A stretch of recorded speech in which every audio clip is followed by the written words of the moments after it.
Next one we're going to move on to is want to create a nice door schedule. So how we'll do that again, we'll either go to the schedule and quantities in the project browser, right click and new. As well, you can go back to the view tab, select the schedules and do it that way as well.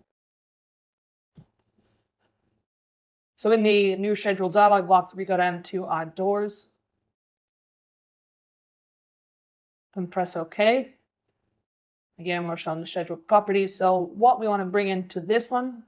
So first we have comments, counts, description, finish, fire rating,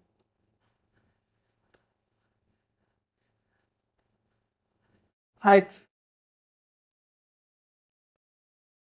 level, mark,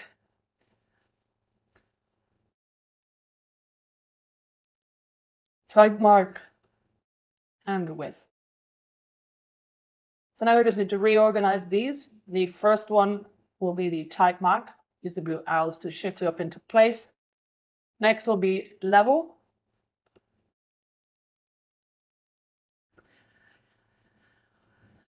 And then width.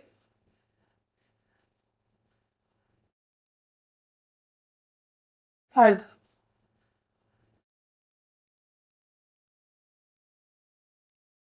Fire rating. Description. Finish. Count. Comments and mark. Then OK. Same as before, we're going to edit the appearance of the schedule itself. So first I'll select the text, change it to caps, and I'd add in some shading, same color. Change the border to white lines. And increase the border width lines from thin lines to medium lines, inside and out.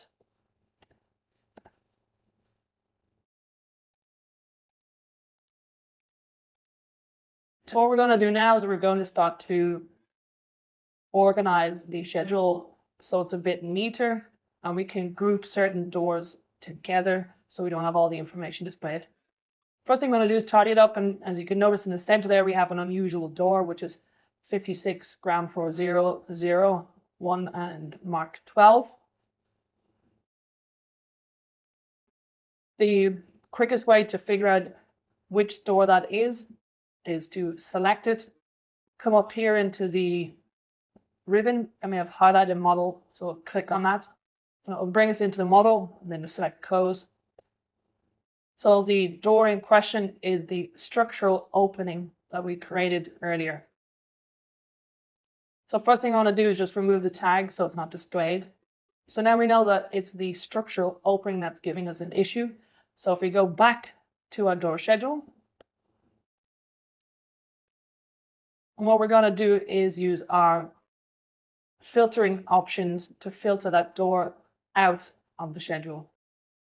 So if we come over here to our properties palette, scroll down to other, then there's the fields, which is the first dialog box that we were shown when we create the schedule. So that's how we can go back into it. Next is filter, so we'll select edit. And no matter which one that we choose there of the edit, it will bring up the same box. We can just go back to the fields if we wanted to. There's sorting and grouping. So again, there's the sorting and grouping tag. Same for the formatting and appearance. We'll stay on the filter tab. And what we'll do now is we'll filter out this door. So the way that we'll filter it is we're going to use the mark of that door. So the mark currently of that door is 12. What I'm going to do is add a unique mark to that door so I know what it is so I can filter it out. So I'm going to cancel that. I have two ways that I can change the mark. I can either do it here in the schedule itself, Or back in the ground floor plan, I can select it, come down to properties, and there's the mark again. So what I'm going to do is I'm going to change the mark here in the schedule. I'm going to give it a unique name of AAA, all caps, because I know that no other door or window will ever have that mark because I've specified that. So that's why I'm giving it a unique mark. So if we go back to our filter, so back into properties on the left-hand side, filter, edit. So now I'm going to go filter by, and there are all of my fields. So I'm going to filter it by mark.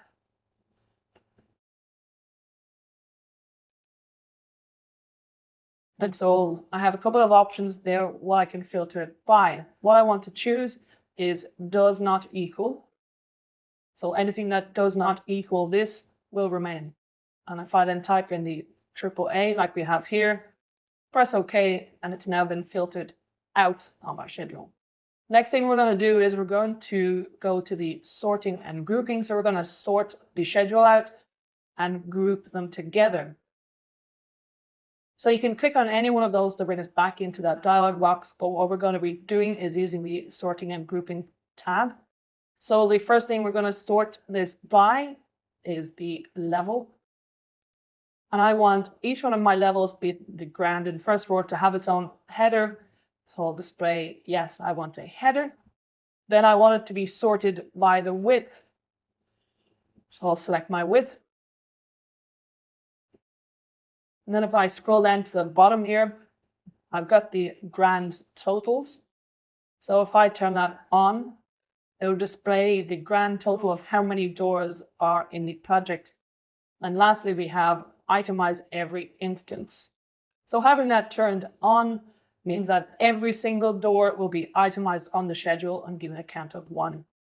If we turn that off, any door that's repeated will be grouped together and the count will be displayed. So press OK. Now you can see our schedule has become a lot smaller. So first off, it's grouped together by ground and first floor. So first it's grouped by a level. Next, it's sorted by the width. So the smallest first, and they are no longer itemized. So all of the 910 doors are grouped together and the count is displayed. So the next thing I want to do is the level column here. The reason I added it in at first was just so I could get the ground and first floor to be displayed. So I now want to remove that out of the schedule and as well as the mark.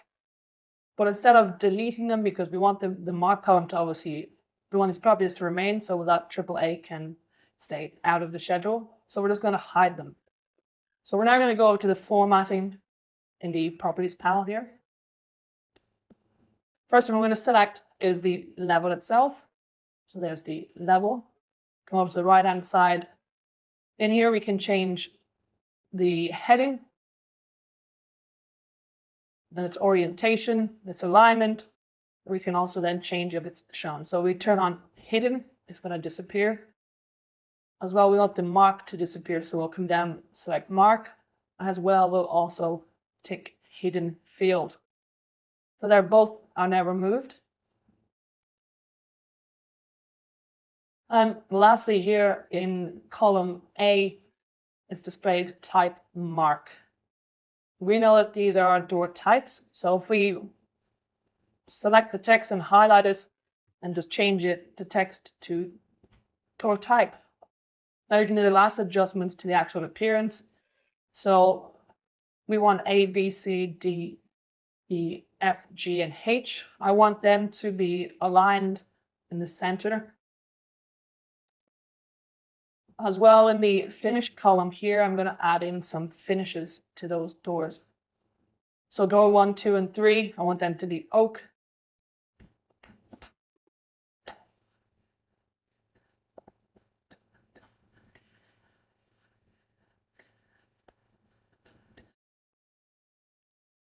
And EDT01, that is a door within the curtain wall, so we'll make that aluminium.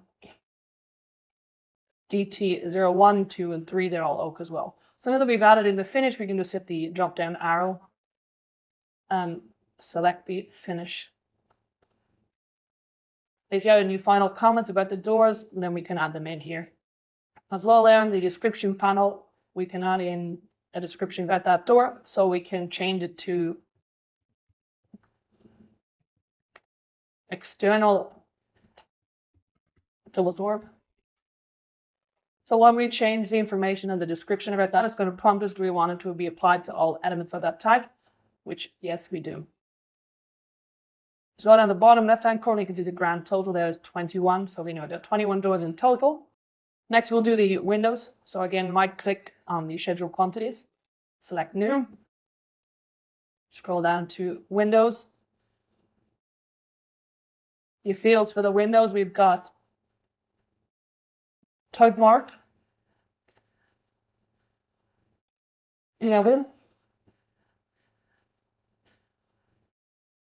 width, height, description, count, and comments, and they are now organized correctly. We then press OK, and there's our window schedule. So we'll go back into our schedule properties. So there's nothing here that we want to filter out, which is great. Next, we go to the sorting and grouping. So again, we want to sort it by level. We want our headers to be displayed.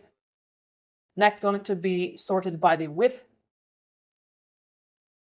We want our grand total to be displayed, and we don't want every instance to be itemized. And then press OK. We'll then go to the formatting. We're going to hide the level.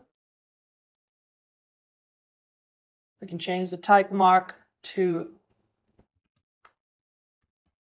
window type. And we can adjust its appearance. So again, I'll change that to window schedule in caps. Add some shading, a thicker border.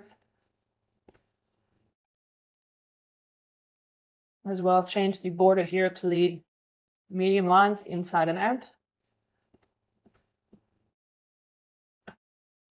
As well for B, C, D, E, and F. I'm going to change the alignment to more centered. And we're going to add in a description. So these windows will be a UPVC.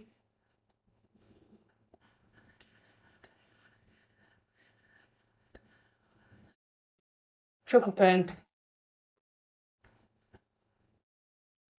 It's a UPVC triple pane. Okay, so next what we're going to do is we're going to create legends. We're going to create a legend of our doors and windows that we have in the project. To do that, we can either go to project browser there, right-click legend and click on new, or we can go back to the view tab, create, and there's our legends there. So first thing we're shown is the dialog box just to enter in the information. We can either enter it now or at a later date. It's not a problem. First thing will be the domain. So this will be our door and window legend. We can choose a scale here. Again, if not, we can choose the custom. And the scale we'll be using is a 1 to 20. And press OK.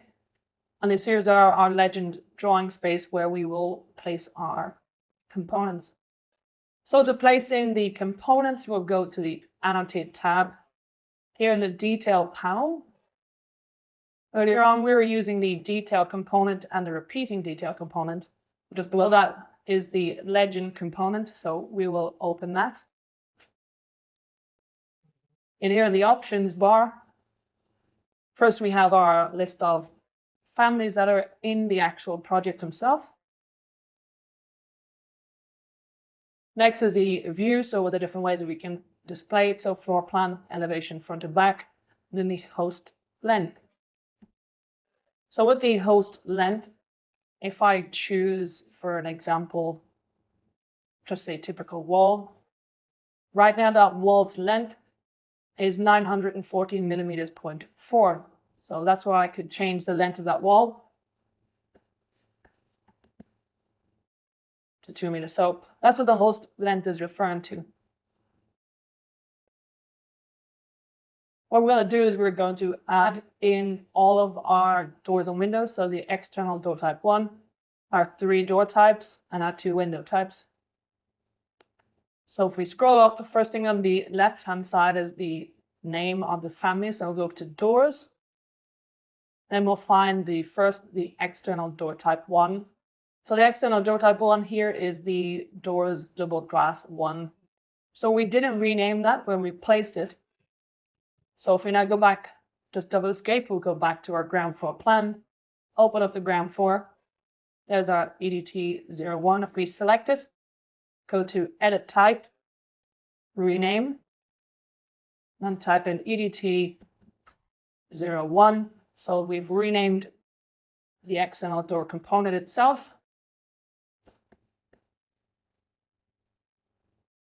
And we'll now go back to our door and window legend. So back to the project browser, then to legends, double tap door and window.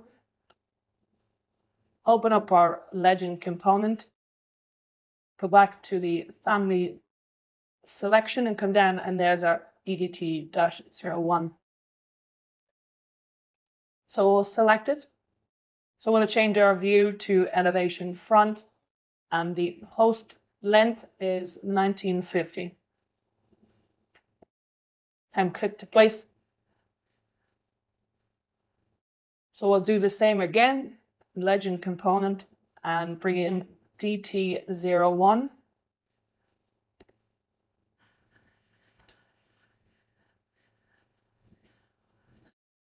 DT02 and DT03. As well, we will bring in our window type. So we'll scroll down to window type 1, window type 2.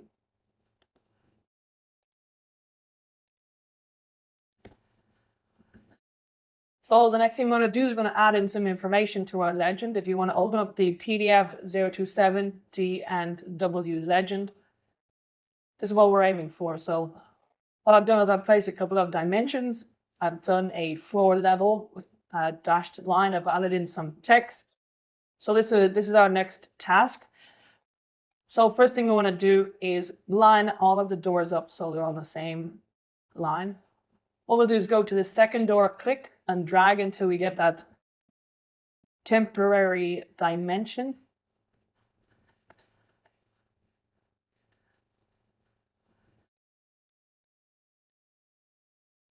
And the same with the windows.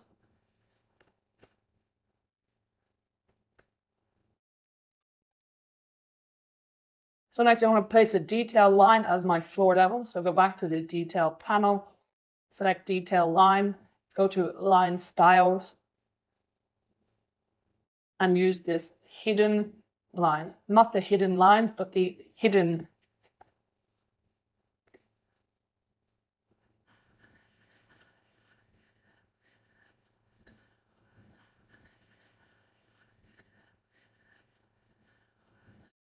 So we're looking at the underside of the window sill. And I know that all of my windows are 900 mil from the ground floor level. So I'm going to select the line, use the move tool, and move it down 900. So there's my floor level and my window above it. Next, I'm going to add some dimensions to all of the doors and windows. So in the dimension panel there, select the aligned. And I want the heights and width.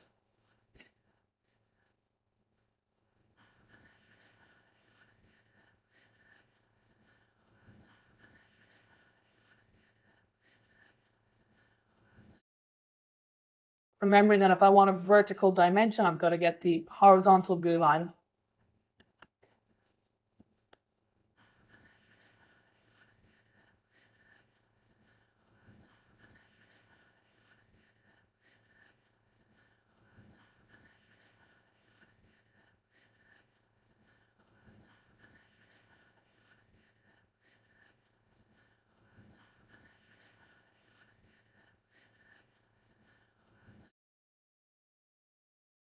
So there you have the dimensions placed. Next, we're going to place some text below.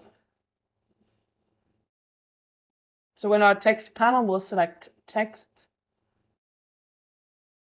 and just click underneath. So I'm going to turn on my bold and underlined as well as my caps. So my first one there is the external door type. And the door type is EDT-01. I'm going to highlight it and turn off bold and italics.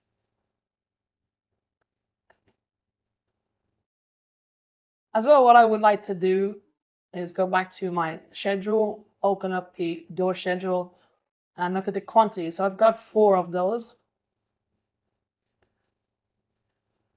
So what I want to do is add in the quantity, like so. And I'm now going to copy it below every other door, adding multiple on so you can do it multiple times.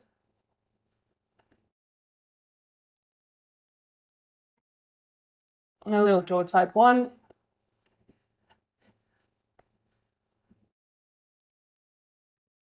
Door type 2. Door type 3. So now we just change the quantity. So we go back to the door schedule. So door type 1, we've got 11. Door type 2, we have 4. Yeah. And door type 3, we have 2.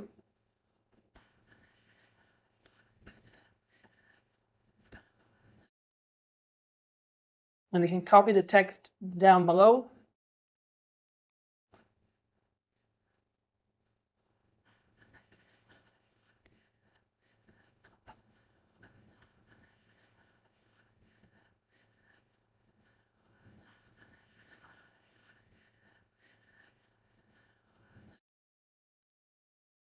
And we have our window type. So I'm going to go to my window schedule. So window type 1, I have 21.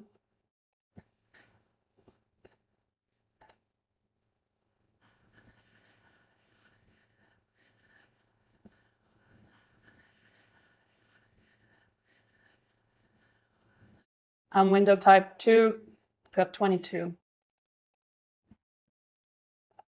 And for now, that is our door and window schedule. Later on, we're going to adjust it more when we finally place it on a sheet.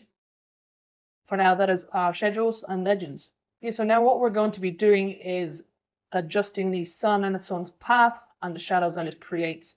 So first off, to turn the shadows on, if you come down to the view controls down the bottom here,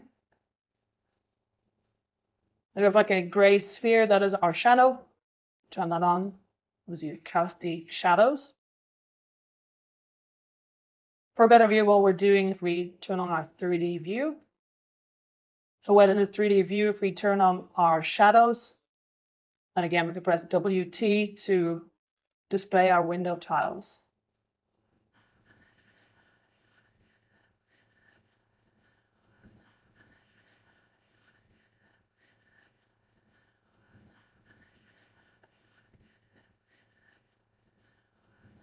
So now that we have our shadows turned on, the next thing we're going to do is add in our sun path, and I can show you how we can adjust its position around that path.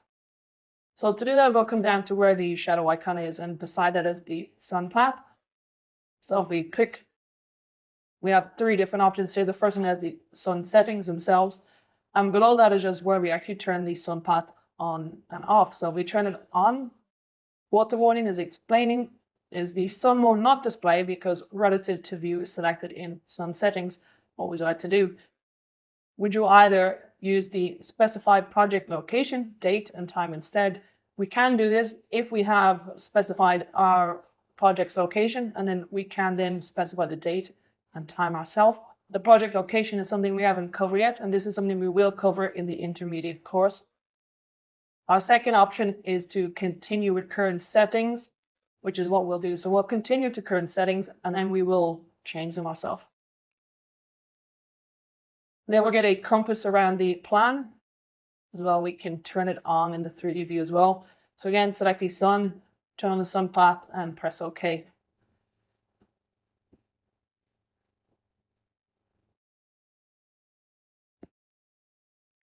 So next we'll click back on the sun and then we'll go to our sun settings.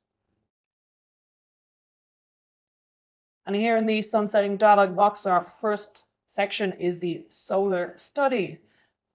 So we have a few options. We can set the sun to be in a still position, i.e. the sun won't move. We can lock it into one position.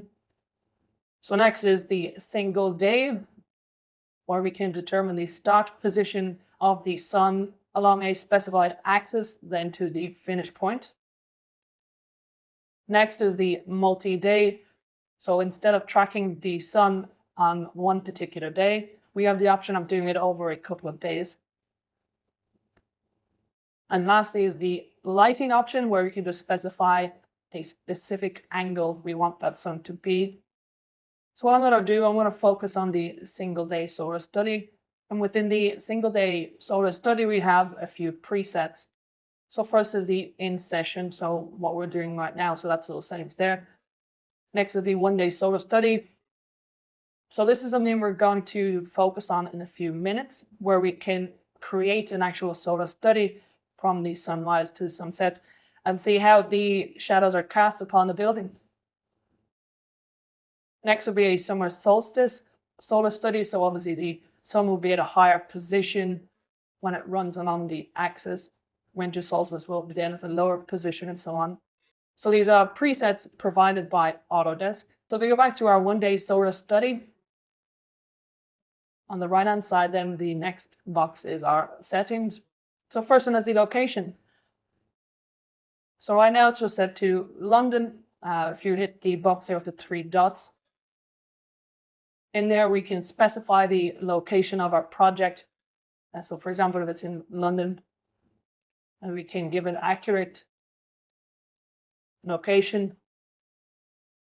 We can also pick up the house icon and move it around to the position of where we want it to be.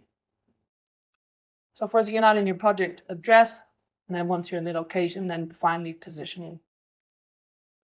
So when you enter in the project address and give a specified location, and the longitude and latitude coordinates of the select location are compared to an external database, and the closest World Meteorological Organization weather station is selected, and this is where the data is generated from. So if that is the date itself, so we can choose a specified date, or you can select today at the bottom. Underneath that, we have the time. Because we have a single day solar study, we have the 2 times. So we can specify the start time of when we want our solar study to begin and our finish time.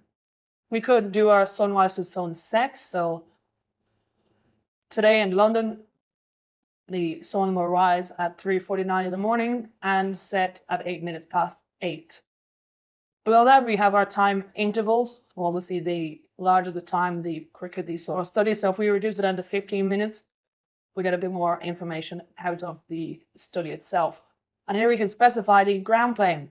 So yes, we want it to be at our ground floor level. So we'll press apply, press OK. And there we'll see on our compass, we have the start point for the sun. And each one of these circles here is an hour, and inside is the 15-minute intervals. And for our solar study to begin, we go back down to the sun symbol, and we now have the option to preview the solar study. We press OK, and a little options bar appears here. So now we can adjust the amount of frames per second. There's our date and time, and here's our controls. So when we press play, we'll see the sun move around the building from sunrise to sunset.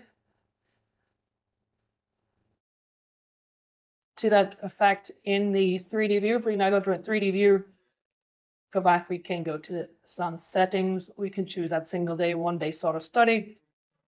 There's all the settings that we just entered. So we'll go back to OK. And now go back, click on the sun, preview sort of study, and press play.